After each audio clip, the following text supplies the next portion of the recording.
Zé, bom dia, cara. Deixa eu te falar uma coisa. Que aí não precisa nem ter bicho, entendeu? Pra ganhar jogo. É uma motivação a mais pra gente, cara. Pode parecer ironia, mas vender bicho também fez parte do contexto da revolta da vacina. Fala Zezé, bom dia, cara. Então, o episódio de hoje a gente vai falar sobre a revolta da vacina. Não só sobre a revolta, que isso foi lá pro final da história, mas também o que levou a ela, qual era o contexto socioeconômico do país, do Rio de Janeiro, quem era o presidente, e é isso que a gente vai falar um pouco no episódio de hoje. E já que eu falei de presidente, vamos começar por ele, né? Em 1902, vocês devem lembrar que era a República Oligárquica, a República do Café com Leite. E por votações indiretas, aquela história toda, o presidente foi o Rodrigues Alves. E como qualquer presidente, né, ele já entrou fazendo promessas. E uma das promessas dele é que se em um ano ele não erradicasse com a febre amarela no Brasil, ele poderia ser fuzilado. Então já fica uma expectativa. Até porque para ele era uma questão de honra, porque Rodrigues Alves já tinha perdido uma filha para a febre amarela. Então, para ele era um caso sério, assim, muito importante. Só que para situar vocês, o problema no Rio de Janeiro e no Brasil não era apenas a febre amarela. Aqui no Brasil nós tínhamos a varíola, nós tínhamos a febre amarela, nós tínhamos a peste bubônica, que é a doença transmitida pelos ratos. E foi com isso que ele resolveu chamar o sanitarista Oswaldo Cruz. E tanto o Rodrigues Alves como o Oswaldo Cruz tinham uma enorme missão nas costas, porque o Rio de Janeiro era uma sujeira. Como se fosse a quarta-feira de cinzas no Sambódromo. Era quase isso, o Rio de Janeiro. Inteiro, no caso, né? Não só aquela parte do centro. As ruas aqui eram muito estreitas, eram muito sujas. Eram muitas pessoas morando no centro do Rio. Porque na época não era um centro comercial, como é hoje em dia. Na época era um centro habitacional. Então as ruas eram muito sujas, muito estreitas. Então as doenças aqui se espalhavam muito facilmente. Tanto que o Rio de Janeiro era conhecido como a cidade das doenças. Os navios que vinham da Europa, eles eram aconselhados a não pararem aqui por conta das doenças. Eles eram aconselhados a seguirem direto para os seus destinos para não terem o risco de serem infectados, contaminados com as doenças aqui do Rio. Só para ter uma noção, né? Só para ter uma diferença como hoje em dia. E somado a isso foi a campanha de urbanização do prefeito do Rio, Pereira Passos. Então, assim, eles tinham um objetivo. O Rio de Janeiro, o centro do Rio mais precisamente, ele era apenas de casas, cortiços, casebres, que na época eram coisas normais. Eram coisas comuns de se ver no centro. Hoje em dia até existem, só que são poucas, né? São umas ou outras que ainda existem, mas geralmente o centro hoje do Rio de Janeiro ele é criado por prédios e edifícios comerciais. E na maioria das vezes, por serem habitações muito improvisadas, mal acabadas, as doenças ali se propagavam muito rápido e os bichos também se propagavam muito rápido. Um dos problemas que o Oswaldo Cruz tentou bater de frente foi no caso rato. E não tinha maneira mais fácil de se combater um rato na casa de uma pessoa do que a própria pessoa capturando aquele rato. Então o governo criou o seguinte sistema. Hoje em dia pode até parecer um pouco diferente, dificilmente as pessoas iriam aderir, eu acho, né? Mas o sistema era simples, era fácil. Você capturava o rato na sua casa, você levava pontos, o governo montou pontos pela cidade, e você trocava por centavos, pela moeda da época, enfim. E na teoria era uma coisa bela, era uma coisa simples, era uma coisa muito tranquila, né? Muito justa. Você encontrava um rato na sua casa, levava, trocava por centavos. Só que o brasileiro é brasileiro, né, amizades? O sistema no início deu muito certo, até que um cidadão um dia chegou pro outro e falou assim: vamos criar rato em casa. Aí eles começaram a criar ratos em casa para levar, porque como você ganhava dinheiro, era lucrativo. Então, assim, valia a pena. Então, algumas pessoas começaram a criar ratos em casa rapidamente. descobriram essa fraude, essas pessoas foram presas, mas foi mais um sistema que o governo tentou implantar e não deu certo, né? Infelizmente. E no caso não era apenas aqui no Rio de Janeiro, eram mais as zonas portuárias do Brasil. Santos também teve uma proliferação muito grande da peste bubônica. Então vamos lá, para fechar o lado A.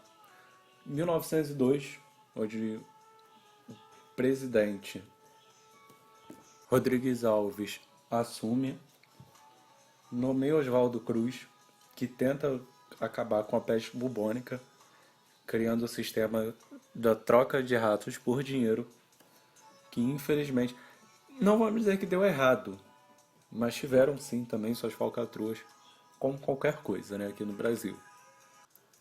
E esse foi o fim do lado A da história. Amizades. O lado B, vocês precisam ter um pouco de olhar crítico, olhar social para o Brasil daquela época. Agora nós estamos falando de um Brasil já em 1904. Não tinham nem 20, 25 anos da abolição da escravidão, né? Então as pessoas mais pobres viviam naquele medo constante, naquela pressão constante. A desinformação era o maior problema. Então eram detalhes que contavam muito na época. Lembrando que nós estamos falando mais uma vez, nós estamos falando de 1904. E você crê que um presidente entrou querendo tomar medidas e que um sanitarista quer fazer coisas boas para a população, até mesmo para os mais pobres, para eles na época era um pouco difícil de se acreditar. Eis que o Oswaldo Cruz lança a Brigada Mata Mosquito, que agora já era contra a febre amarela, e onde o Congresso aprova a entrada obrigatória na casa das pessoas para pulverização. Então já foi um primeiro que as pessoas ficaram, entrar na minha casa para pulverizar. E aí teve um segundo ponto que foi um estalo maior, foi onde doeu. A grande polêmica, né, do caso da revolta da vacina, que é onde geralmente o que é citado, né, onde geralmente está escrito. A vacinação se tornou obrigatória. O agente de saúde ele iria entrar na sua casa, sem qualquer coisa, ele iria entrar na sua casa, iria vacinar a sua família, e para a época era muito imoral as mulheres mostrarem os braços. Mais uma vez, lembrando que nós estamos falando de 1904. Era uma coisa muito imoral. Então foi um estalo onde as pessoas ficaram, como assim? Deu uma boa inflamada na população na época. Porém, não se esqueçam, quem tinha casa para ser pulverizada ou para ganhar vacina deveria agradecer. Porque no caso aqui no Rio, no centro mais precisamente, mais de 2.000 casas foram desapropriadas. Casas, cortiços, etc. Mais de 2.000 foram desapropriadas. E por mais que fosse um cômodo mal acabado e sujo, porém seu único lar, seu bem e seu refúgio, como diria Racionais, era o que eles tinham para morar, é o que eles tinham para ver, é o que eles chamavam de casa. Se chovesse seria um problema, o rato era um problema, mas é o que eles tinham de casa no centro do Rio, não tinha outra opção. Então você desapropriar da noite pro... E eu não estou falando do governo Eduardo Paes, eu estou falando ainda do Pereira Passos e do Rodrigues Alves. Você da noite para o dia desapropriar 2.000 casas é algo assim inexplicável. Para onde essas pessoas vão? Como é que elas vão morar? Como é que elas vão sobreviver? Como é que elas vão trabalhar no dia seguinte? Porém, tinha um outro porém também muito grande. Além da vacinação obrigatória, onde os agentes entravam na sua casa, além do Rodrigues Alves aprovar a desapropriação de 2.000 casos, o desemprego era altíssimo, em massa. Como eu disse na história do rato, né? As pessoas faziam o que elas podiam para sobreviver e criar ratos foi uma delas, já que o desemprego era muito, muito grande. Então vamos lá. Somando com a entrada das casas, a desapropriação das casas, o desemprego era altíssimo. E ainda tinha mais um porém. Os aluguéis naquela região aumentaram muito o preço.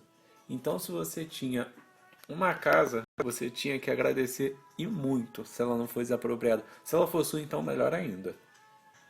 E vestibulares como a UERJ aqui no Rio, na prova discursiva, geralmente eles sempre pedem. Cite 3 motivos que foram um estopim para a revolta da vacina. Não, não são só esses, claro, mas existem outros poréns.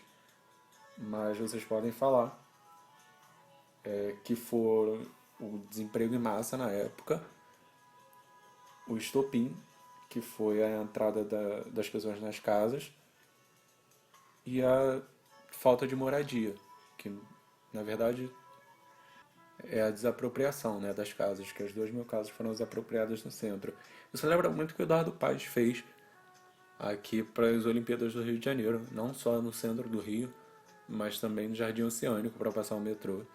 Então é um ponto também bacana, bacana entre aspas, né? Mas é um ponto a se lembrar também. E eu juro que é pela última vez para recapitular. É a vacinação, é a desapropriação das casas, é o desemprego em massa, é o aumento dos aluguéis. Era fato, Rodrigues Alves, como qualquer presidente, ele tinha oposição. E era a oposição dele, era a imprensa, eram os militares, alguns militares, né, que faziam oposição. Então juntou tudo isso, foi detalhe para ter a revolta. Eis que o dia que chega o tumulto, né, o grande tumulto, no centro do Rio, em novembro de 1904, a revolta da vacina. Eu acho que foi uma das maiores demonstrações de manifestações dos brasileiros, porque foram acho que 2 dias ou mais dessa revolta e foi um grande prejuízo para o governo na época. Lembrando que a capital do Brasil era aqui no Rio, foi um grande prejuízo porque bondes foram derrubados, prédios foram alvos dos manifestantes, fogo nas ruas. Então, assim, para a época, foi algo que chamou muita atenção. E então decidiram tornar facultativa a aplicação da vacina. Quem quisesse, ela tomava. Quem não quisesse, sinto muito também. Mas até que o Rodrigues Alves fez um grande progresso com as suas medidas. Tentou, pelo menos, como ele prometeu, né? E é isso. Se você ficou até agora ouvindo, são quase 15 minutos de podcast, eu agradeço. Provavelmente ou você é um dos meus amigos que eu obrigo a ouvir, claro, ou uma pessoa que está muito interessada, então se foi só um resumo. Existem livros mais apropriados para ler. Isso aqui é um podcast para quem não tem tempo, assim como eu. Não tenho tempo quando estou na rua, algo do tipo. E muito obrigado por ouvir até agora. E dá muito trabalho para fazer, vocês não têm noção. O tempo que eu levo para fazer 15 minutos de podcast. Então, mande para seus amigos, seus inimigos, para quem vocês quiserem. Até mesmo para os inimigos, porque são 15 minutos de conhecimento na vida deles. É isso. E